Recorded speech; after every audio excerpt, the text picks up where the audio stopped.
ఇది రెండో స్టెప్ రెండో స్టెప్.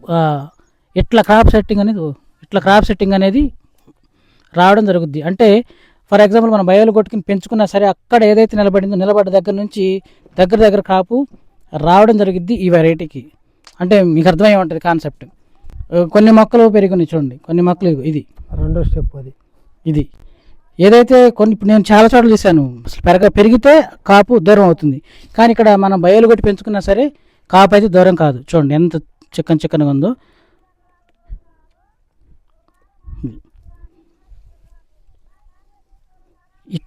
ఇట్లాంటివి ఎకరం 40 క్వింటాల్ రేంజ్ చేయగల బెస్ట్ ఫార్మర్స్ అయితే మీకు మల్టిపుల్గా చూపిస్తాను. ఈ వెరైటీలో చెప్పా కానీ దేవర అనేది కింద నుంచి కొమ్మలు ఉంటాయి.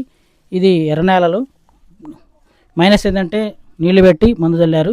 సో ఇలా కాదు, కానీ మనకైతే కొత్త ఫార్మర్స్ వీళ్ళు. సో దేవర వెరైటీ వేసిన రైతులు నేను ఇప్పుడు చూస్తూ వాళ్ళ యొక్క ఫీడ్బ్యాక్ తీసుకుంటూ మీకు తెలియజేసే క్రమంలో ఉన్నాను. ఇది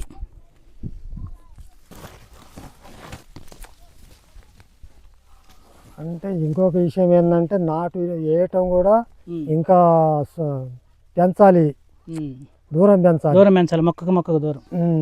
ఇది అంటే 26 ఉంటుంది, 30. మీరు వచ్చేంత తాత ఇది 26 ఉంటుందండి. 36 పెట్టాల బలం గల పొలం అయితే. ఆ చెట్టు కొడుతుంది.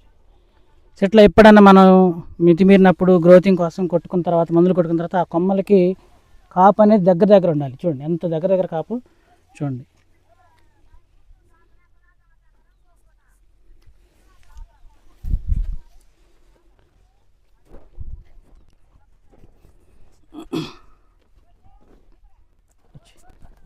సో ఇప్పుడు మనకి డిసెంబర్ 18 తారీఖు ఉన్నాం. ఈ డిసెంబర్ 18 తారీఖులో కూడా ఈ వెరైటీ ఇంత చక్కగా, ఇంత అందంగా, ఎంత బాగుందంటే రైతు యొక్క మెయింటెనెన్స్ అడిగి తెలుసుకుందాం, సమాచారం తెలుసుకుందాం. జనవరి 15 అండి. చూడండి దేవర 2124.